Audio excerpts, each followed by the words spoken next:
Bueno, que el Señor les bendiga, amados hermanos. Espero que se encuentren bien. Bienvenidos una vez más al Ministerio Luz de las Naciones. Es para mí un gusto, un privilegio poderles saludar a cada uno de ustedes. Mi nombre es Jorge Vázquez, amados hermanos, y estamos nuevamente acá en el equipamiento doctrinal. Y pues el Señor ha hablado mucho a nuestros corazones a lo largo de esto.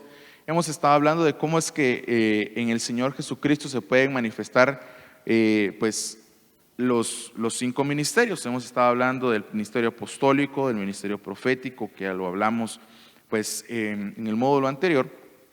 Y es que creo que no bastaría una vida entera para hablar de nuestro Señor Jesús y lo importante o lo esencial que es para nuestras vidas. Y hoy no es la excepción. Ciertamente vamos a seguir platicando de nuestro Señor Jesucristo, pero hoy vamos a hablar de un tema bastante importante, el cual es Jesús el Maestro. Amén. Entonces, cuando nosotros vemos o nos preguntamos acerca de Jesús como Maestro, pues es una característica que estuvo muy presente durante su ministerio acá en la tierra. Entonces, acerca de esto, amados hermanos, dice la palabra de Dios en el Salmo 119, 129. Maravillosos son tus testimonios, por lo que los guarda mi alma. La exposición de tus palabras imparte luz, da entendimiento a los sencillos, dice acá la palabra de Dios. Entonces, me gusta mucho, amados hermanos, porque el Salmo 119 y 129 dice: maravillosos son tus testimonios, por lo que los guarda mi alma.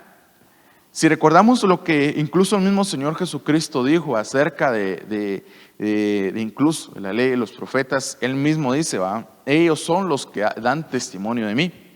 Entonces vean cómo es la importancia de que cada uno de nosotros, la palabra de Dios, venga y permee hasta lo más profundo de nuestros corazones.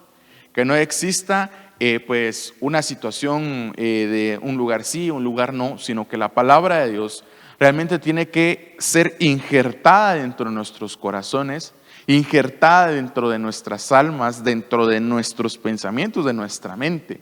Aún incluso me atrevería a decir, aún en nuestro propio cuerpo, la palabra de Dios tiene que ser injertada.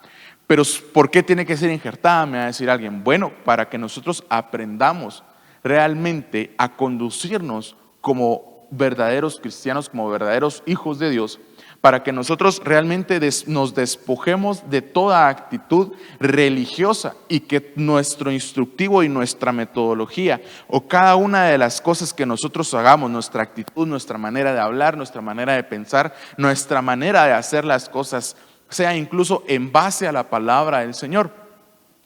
Pero, amados hermanos, no solamente queda acá, porque bien dice la Escritura que la letra mata, mas el Espíritu trae vida o vivifica.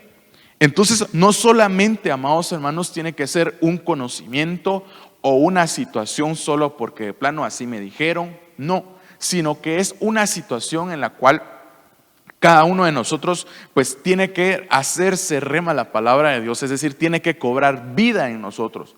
No es lo mismo venir y decir, voy a comprar un carro rojo, ¿verdad? A decir, bueno, voy a comprar un carro rojo e ir al concesionario, comprar ese carro y tenerlo y usarlo, ¿verdad? No es lo mismo, es decir, se tiene que hacer efectiva, se tiene que hacer verdad, se tiene que hacer tangible la palabra del Señor.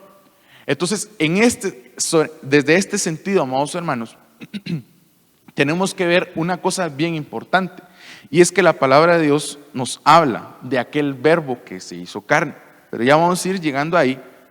Pero primero vamos a seguir acá, porque dice: la exposición de tus palabras imparte luz, da entendimiento a los sencillos. Fíjense que cómo es que aquí la palabra de Dios prácticamente nos compara incluso que lo que el Señor dice, su palabra, es una luz que alumbra nuestro camino. Y bien, aquí mismo en el Salmo 119 dice, ¿verdad? Lámpara es a mis pies tu palabra, dice la Escritura. Entonces, ¿cómo es que la palabra de Dios en nosotros tiene que traer una vida, una luz? Gracias. Una luz que alumbre nuestro caminar, que alumbre cada parte de nuestro ser, para que nosotros podamos ver incluso dónde estamos transitando. Entonces, la palabra de Dios, amados hermanos, a nuestra vida, como les decía, es importantísima.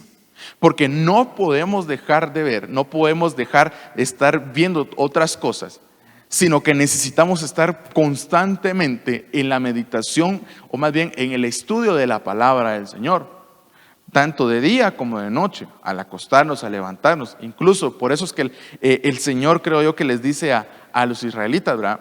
Cuando enseñarás todo esto, ¿verdad? Toda la palabra, cuando estés en tu casa, cuando andes por el camino, cuando te sientes a la mesa.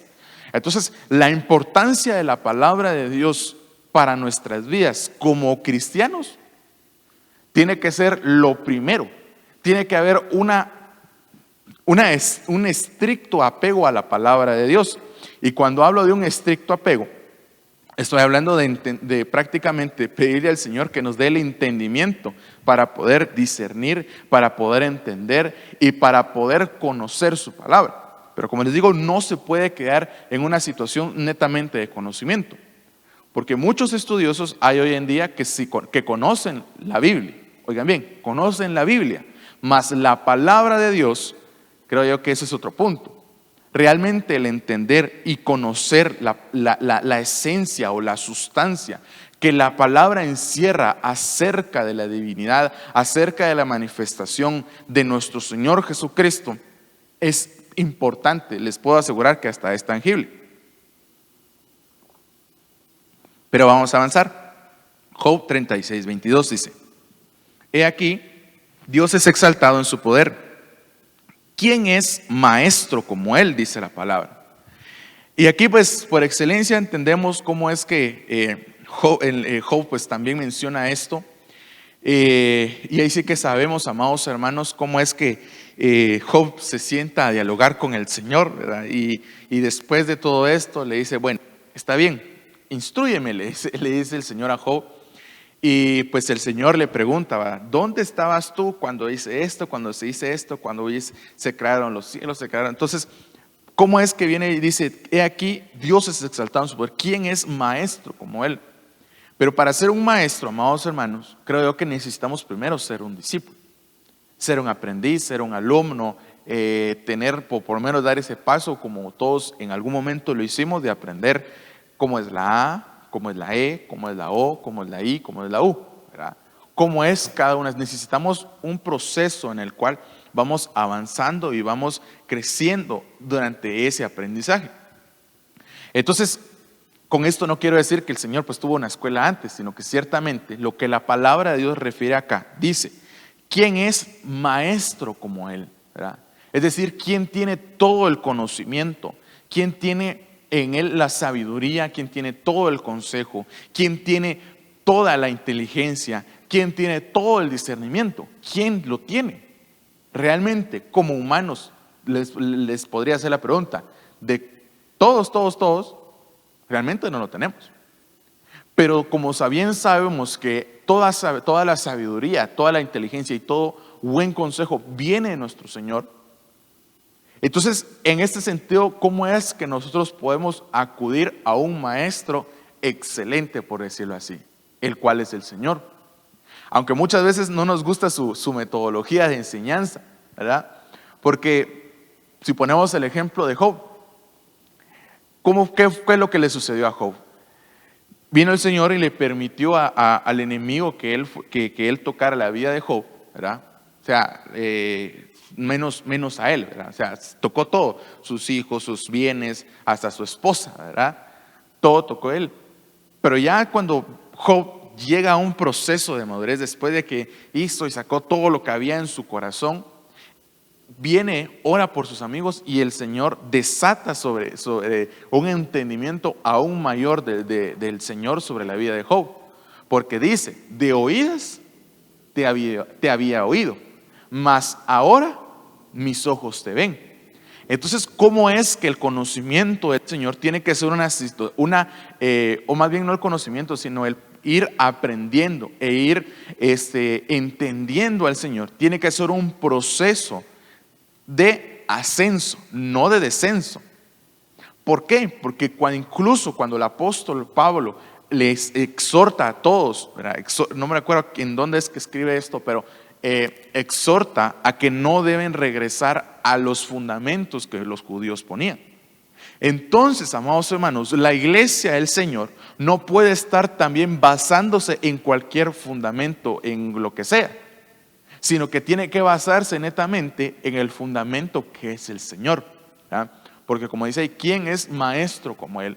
O sea, ¿quién es aquel que encierra toda sabiduría, que encierra todo entendimiento, toda inteligencia? ¿Quién? Pero realmente, ¿quién? Ni ningún ser humano con todo el coeficiente superior habido y por haber no va a poder tener la misma inteligencia y la misma sabiduría y entendimiento que el Señor tiene. Esto hablando humanamente. Porque si nosotros como humanos tratamos de entender, cierto, hay una sabiduría humana, una sabiduría carnal también y una sabiduría diabólica. Pero la sabiduría divina, digámoslo así, la sabiduría que viene aparte del Señor, ¿por medio de qué es? Si alguien se atreve a contestar, la sabiduría de parte de Dios, ¿cómo se manifiesta? ¿Qué manda? ¿No? A ver. Es sencillo, hermano, sencillo. Vamos a ir. Vamos a ver. Aquí está. Dice, Isaías 11 y verso 2. Esto no está en la presentación. Y dice, y reposará sobre él el espíritu del Señor, espíritu de sabiduría y de inteligencia, espíritu de consejo y de poder, espíritu de conocimiento y de temor del Señor. Dice, se deleitará en el temor del Señor y no juzgará por lo que vean sus ojos, ni sentenciará por lo que oigan sus oídos, sino que juzgará al pobre con justicia. Y sigue aquí, ¿verdad? Pero voy al punto, que cómo es que cada uno de nosotros como humanos, como hombres y mujeres, la manera en la cual nosotros podemos alcanzar sabiduría es a través de ¿quién? Así es, de Cristo. Porque Cristo es, ¿qué cosa? ¿Sabiduría de quién? Sabiduría de Dios. Entonces, ¿cómo se llama esto? Si yo quiero sabiduría, si yo quiero inteligencia, si yo quiero entendimiento, si yo quiero poder dar un buen consejo, ¿a quién tengo que recurrir? Al Señor, a Cristo. A Él es a quien nosotros tenemos que recurrir. Porque es que incluso realmente veamos esto, porque es que Salomón le pide sabiduría al Señor. No le pidió a sus enemigos, no le pidió tener riqueza, sino que le pidió sabiduría para gobernar, ¿sí o no? ¿Por qué? Porque él le pide, si el Señor siendo todopoderoso le podía haber dado a todos sus enemigos, ¿sí o no? Pero no, él lo que pidió es sabiduría para gobernar. Y era un hombre sabio. Y se conocía su sabiduría alrededor de todas las naciones.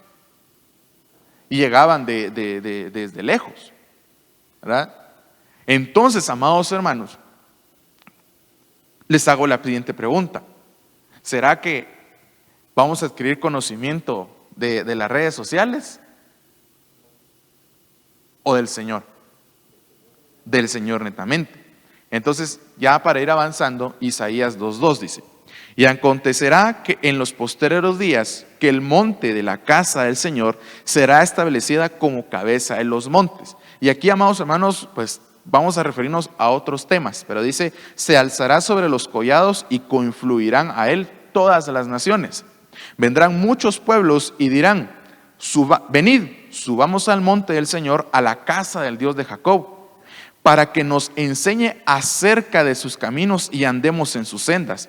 Porque de Sión, saldrá la ley y de Jerusalén la palabra del Señor. Entonces dice, primero en el verso 2 dice, y acontecerá en los postreros días que el monte de la casa del Señor será establecido como cabeza de los montes. ¿En dónde? Les quiero hacer la pregunta ahorita. ¿En dónde habla de una roca cortada que fue lanzada y se hizo un monte que cubrió toda la tierra? ¿En dónde? En el libro de Daniel. ¿Se recuerdan del sueño de Nabucodonosor? Dice que estaba la estatua y todo esto, la cabeza, ¿verdad? Y después dice que una piedra cortada de un monte, dice, fue lanzada a los pies de la estatua y la estatua fue derribada, ¿verdad? Y fue desmenuzada. Y la piedra que fue cortada del monte se convirtió en un monte que cubrió toda la tierra. ¿Quién es esa roca? Cristo. Entonces dice que el monte de la casa del Señor será establecido como cabeza de los montes. Es decir, que acá prácticamente les dice acá cómo es que el Señor se iba a manifestar en estos postreros días. Pero si nosotros hablando, así que trayéndolo un poquito más, digamos, tal vez humanamente, digámoslo de esta manera, ¿será que el conocimiento del Señor o el entendimiento del Señor tiene esta similitud de un monte alto? Humanamente hablando. Sinceramente, no. ¿Saben por qué? Porque el ser humano está quitando al Señor de toda la ecuación. Porque es que incluso muchos están tan a favor de tanta situación. ¿Qué comunidad de esto? ¿Qué movimiento esto? ¿Sí o no? ¿Por qué? Porque están desechando todo esto. Pero aquí dice, se alzará sobre los collados y confluirán a él todas las naciones. ¿Estarán todas las naciones yendo hacia el Señor? ¿Verdad que no? Entonces este verso a su vez también se convierte en una situación que nos habla incluso del milenio del Señor Jesucristo. Pero para no meternos mucho en ese tema, pues ya lo hablamos, veamos cómo es que el Señor estableció un fundamento, el cual es el Señor Jesucristo, ¿verdad? Pero ahí pone a un monte alto, ¿verdad? Para poder ir y entender y adquirir, como dice acá, subamos a la casa del Dios de Jacob para que nos enseñe acerca de sus caminos. Fíjense que es importante que cuando una persona está en un trabajo, adquiera ¿cómo se llama esto? La metodología que hay en un trabajo, ¿sí o no? Por ejemplo, si es un restaurante, ¿cuál sería la metodología? Pues servir comida, ¿verdad? ¿Sí o no? Atender a los clientes, atender la caja. Va. Si es, en el caso del hermano Luis, ¿verdad? Si es un mecánico, si es un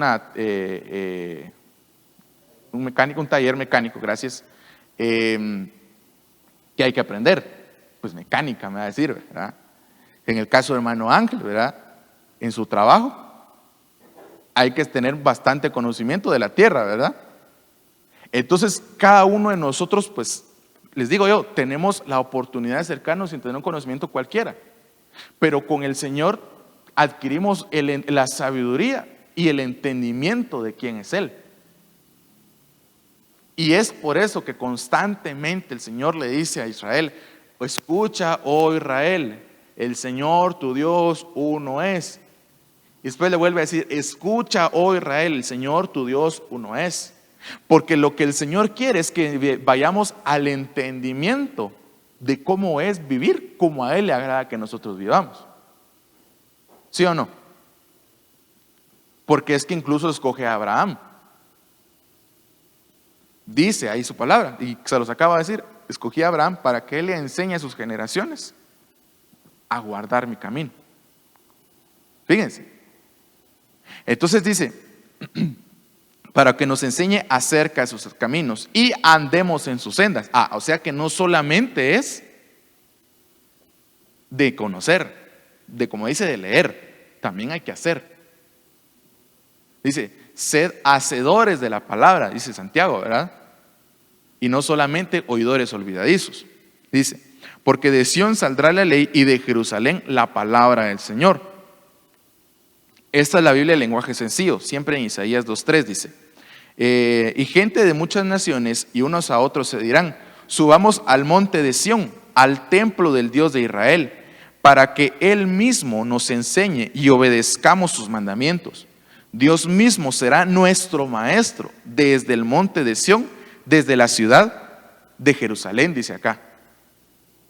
Entonces, aquí la palabra aquí esta versión nos lo pone un poquito más amplio, ¿verdad? Dice, Dios mismo será nuestro maestro desde el monte de Sión. Cuando hablamos del monte de Sión, ¿a qué se refiere? Al monte de Dios, ¿qué más?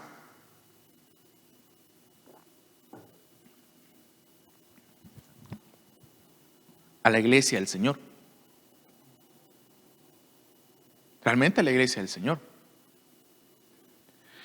Ya lo vamos a ir viendo, pero cuando habla aquí, dice, Dios mismo será nuestro maestro desde el monte de Sión, desde la ciudad de Jerusalén.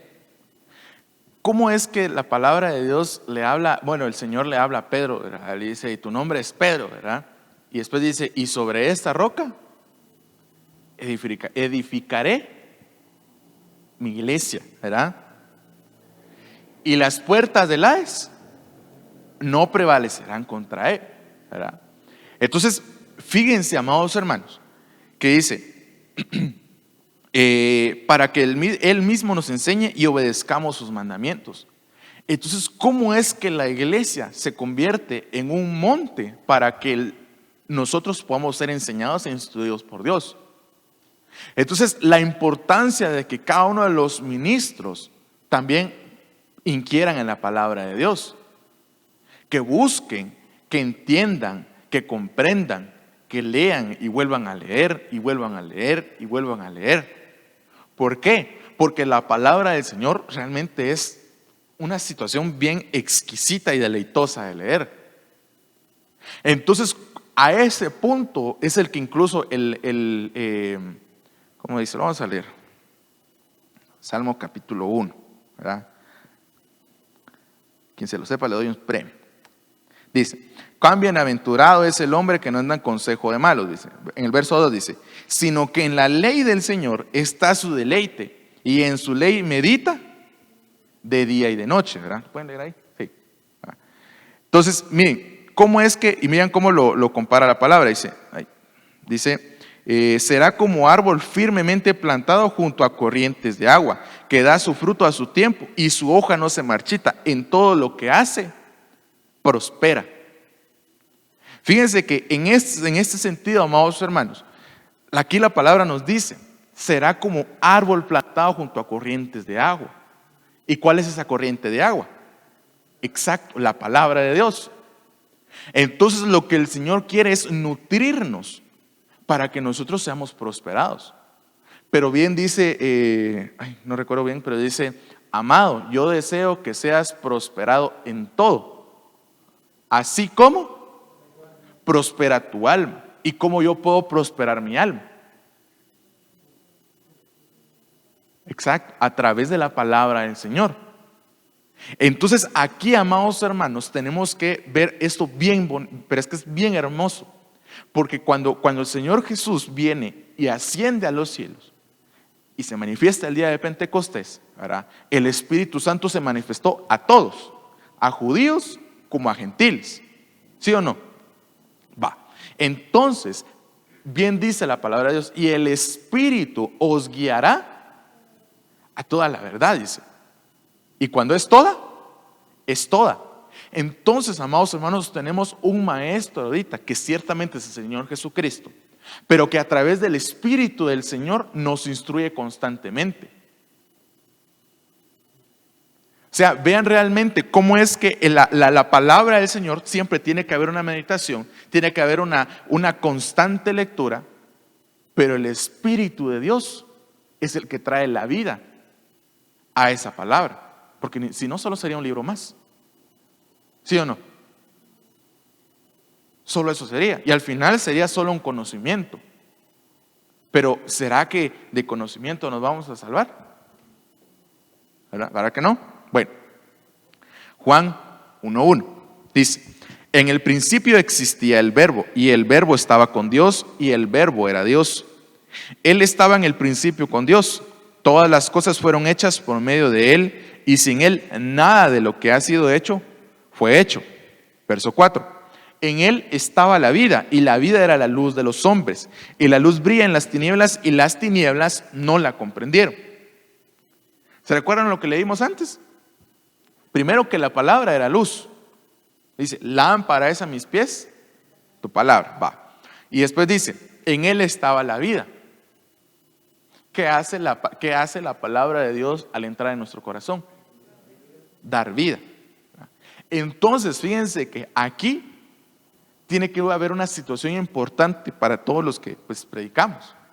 Y es que la palabra de Dios tiene que estar sazonada con el Espíritu. Vean, y óiganme bien. Ciertamente, puedo yo venir y agarrar un versículo y predicar lo que sea. Y oigan bien, predicar es lo que sea. Y no puede ser predicar lo que el Espíritu está dictando. Amén. Entonces vean cómo es que el Señor manifiesta esto. Manifiesta que viendo la necesidad de su pueblo o la condición de su pueblo, es la palabra que el Señor les manda. Pero es el Señor, no nosotros. Porque nosotros podamos caer en un engaño y saber que como la hermanita o el hermanito está pasando una deuda, ¿verdad? Le podemos decir, mire, fíjese que le voy a hacer su negocio, ¿verdad? Eso es más endeudado el hermano, ¿verdad que no? Entonces necesitamos, amados hermanos, realmente que al momento de predicar sea una palabra que el Señor Jesús nos revele, que el Señor Jesús sea el que nos instruya, porque al final al primero al que le tiene que calar, perdón la expresión, calar va, pero al primero que le tiene que hacer efecto la palabra, ¿a quién es? Al que está predicando. Exacto, a uno mismo le tiene que surtir efecto la palabra de Dios. Entonces, uno de los errores, porque yo lo he visto, cómo es que muchos ministros pues predican y no ven su propia condición. Y el Señor Jesucristo decía, ¿cómo ustedes pretenden quitar la paja del ojo ajeno cuando tienen una gran viga en su ojo? ¿Saben? Entonces, ¿en dónde tiene que pegar primero la palabra? ¿Verdad? Dice Juan 1:14, y el verbo se hizo carne y habitó entre nosotros y vimos su gloria como del unigénito del Padre, lleno de gracia y de verdad. Amén. Lucas 2:39, habiendo ellos cumplido con todo conforme a la ley del Señor, se volvieron a Galilea, a su ciudad de Nazaret. Y el niño crecía y se fortalecía, llenándose de sabiduría, y la gracia de Dios estaba sobre él. Sus padres acostumbraban a ir a Jerusalén todos los años a la fiesta de la Pascua. Y cuando cumplió 12 años, dice, subieron allá conforme a la costumbre de la fiesta. Y al regresar ellos, después de haber pasado todos los días de la fiesta, el niño Jesús se quedó en Jerusalén, sin que lo supieran sus padres. Y suponiendo que iba en la caravana, anduvieron camino de un día y comenzaron a buscarle entre los familiares y conocidos. Al no hallarle, volvieron a Jerusalén buscándole. Y aconteció que después de 3 días le hallaron en el templo, sentado en medio de los maestros, escuchándolos y haciéndoles preguntas. Y todos los que le oían estaban asombrados de su entendimiento y sus respuestas.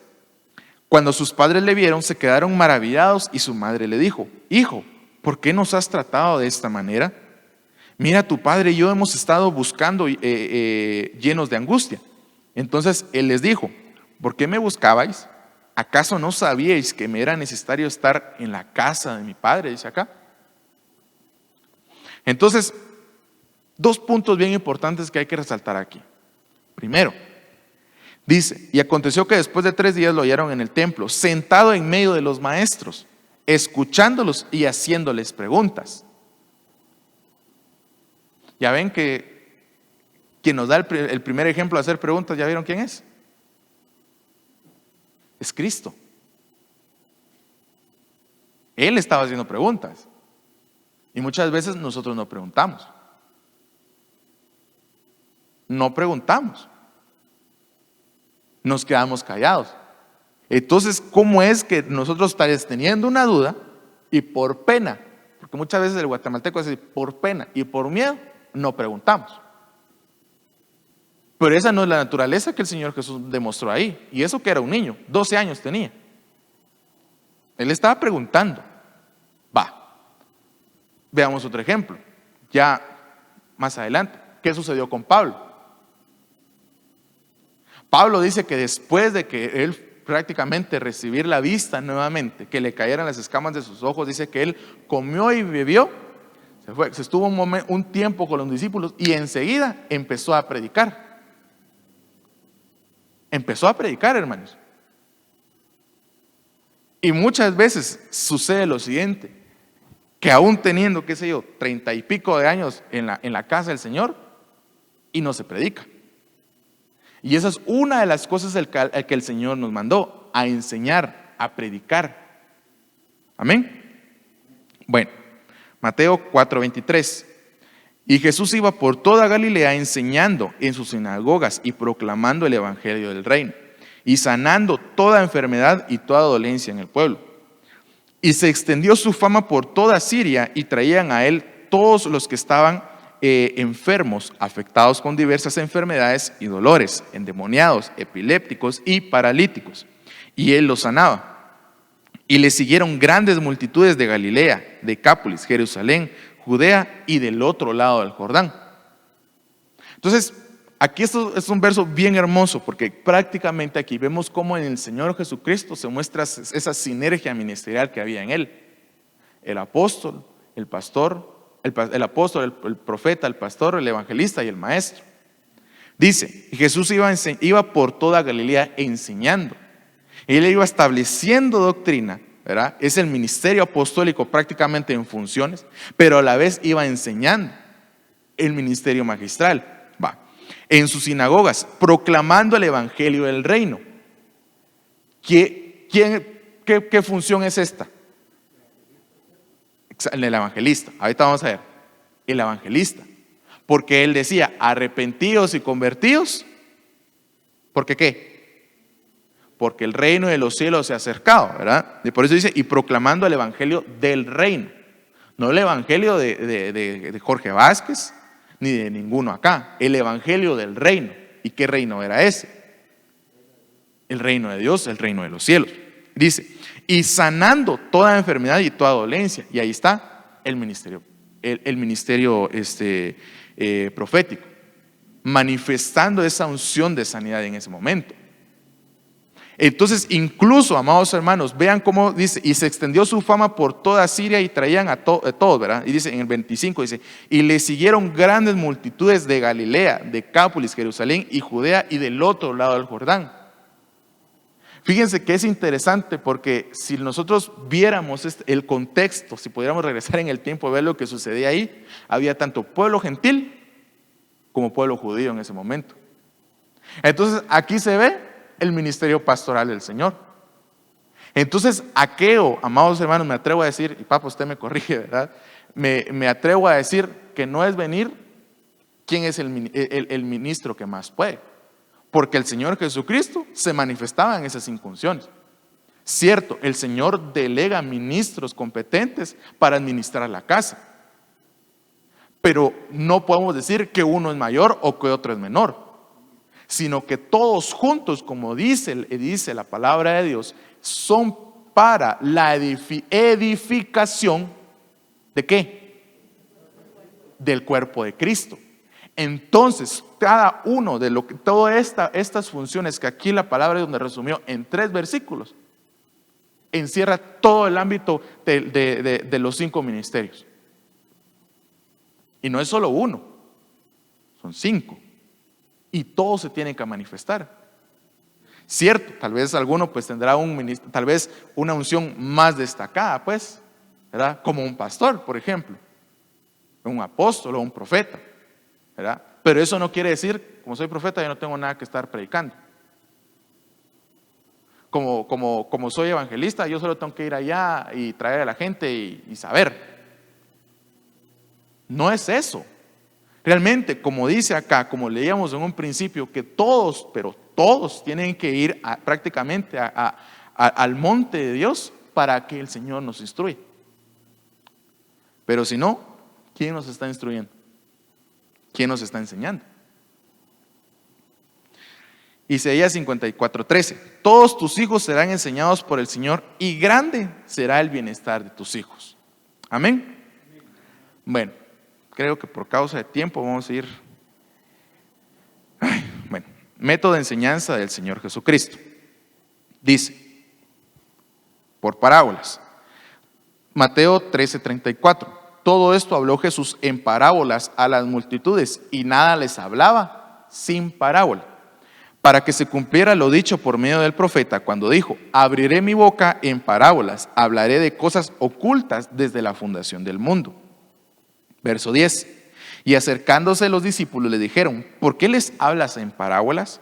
Y respondiendo él, les dijo: porque a vosotros se os ha concedido conocer los misterios del reino de los cielos, pero a ellos no se les ha concedido. Porque a cualquiera que tiene se le dará más y tendrán abundancia, pero a cualquiera que no tiene, aún lo que tiene se le quitará. Por eso les hablo en parábolas, porque viendo no ven y oyendo no oyen ni entienden. O sea, aunque el Señor Jesucristo, siendo la palabra de Dios manifiesta, ahí sí que en carne y hueso, literalmente, no entendían. Y vean cómo es que la iglesia puede correr un riesgo así,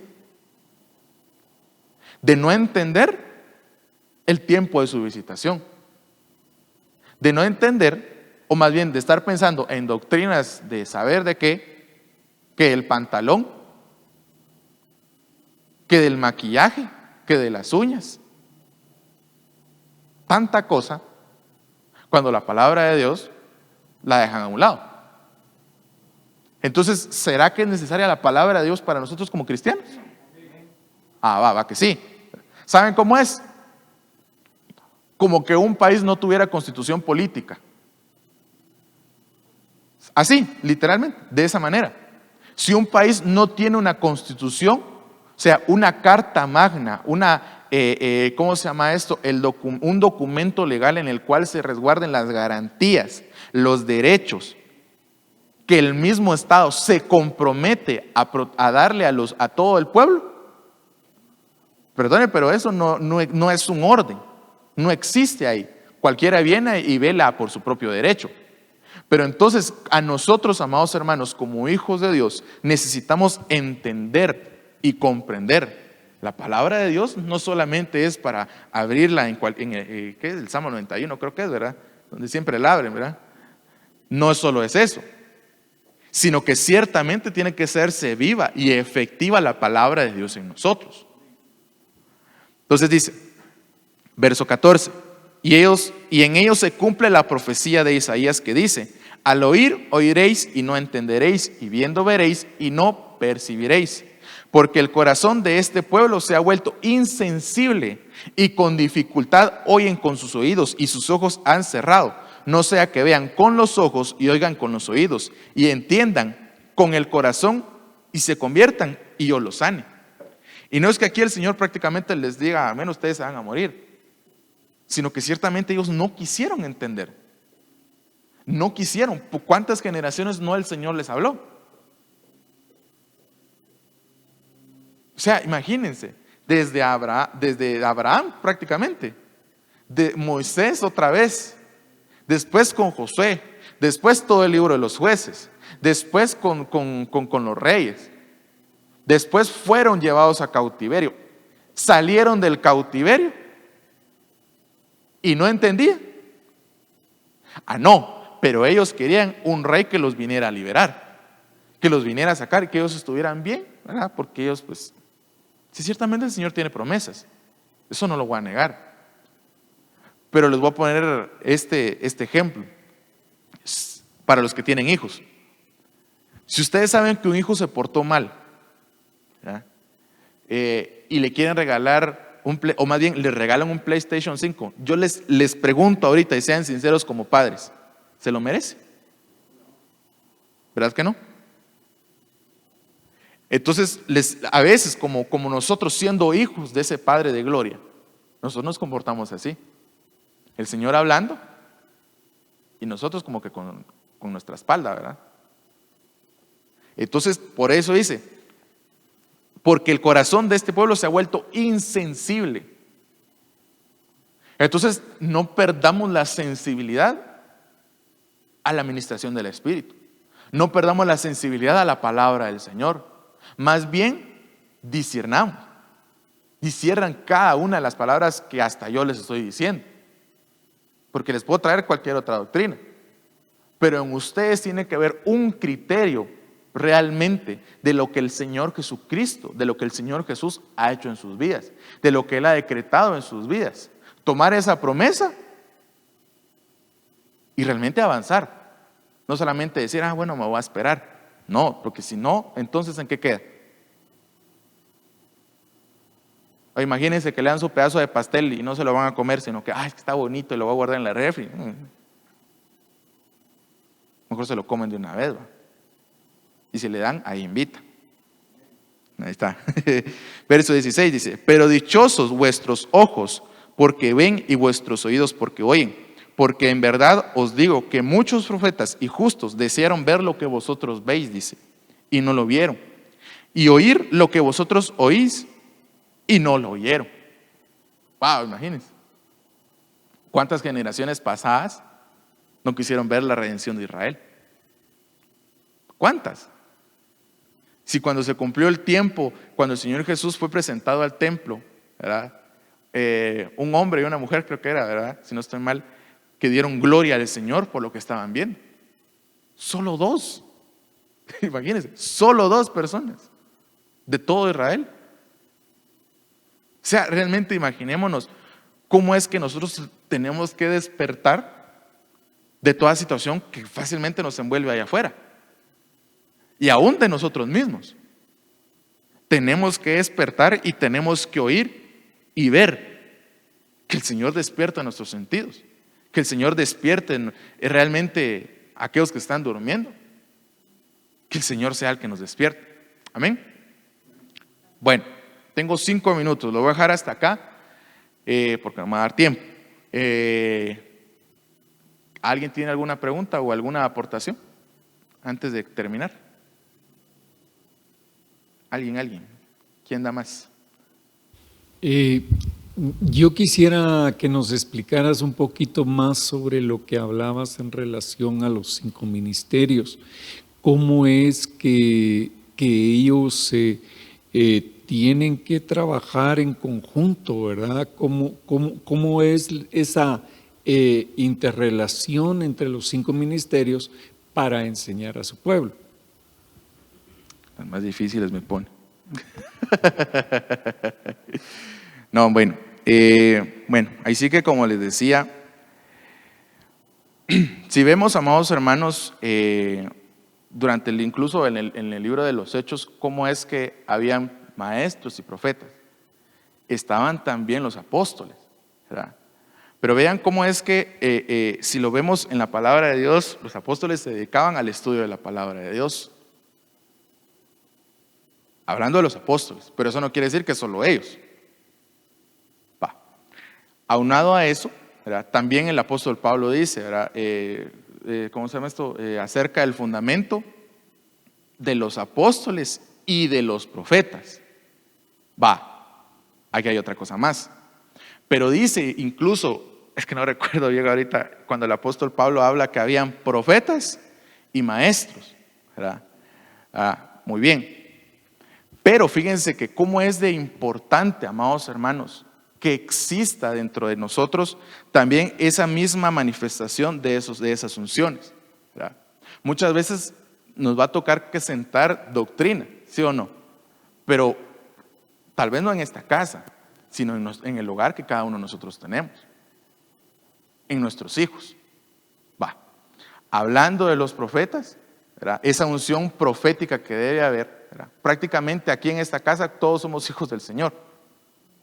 Entonces como hijos les tenemos que prácticamente decretar lo que el Espíritu quiere que sean decretados sobre estos hijos.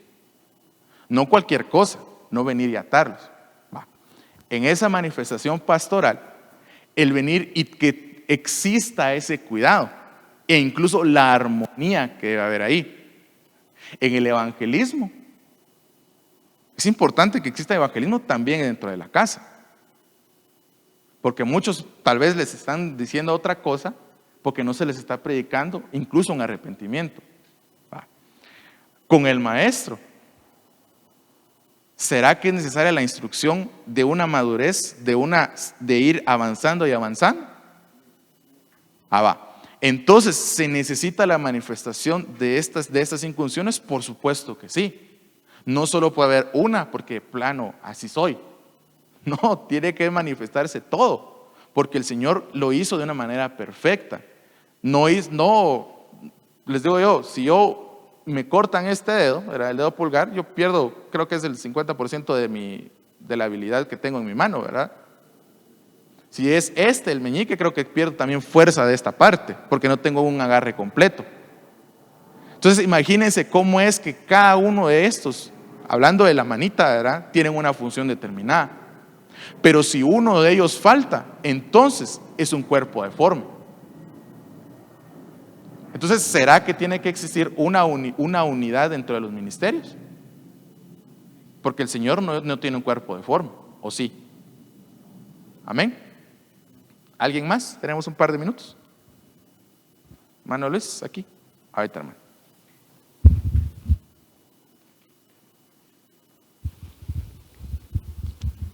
Sí, hermano, yo creo que considero lo siguiente, ¿verdad? De que pues los 5 ministerios son como, lo veo yo de esta manera personal, ¿verdad? Que son como 5 eslabones que van unidos uno al otro, pero debemos de tener ese manto, pues, cada uno en lo personal, y todo va a depender en el lugar, la condición, el ambiente donde uno esté, para poder fluir en cualquiera de esos 5 ministerios, porque, por ejemplo, hay lugares donde se necesita enseñar, ¿verdad?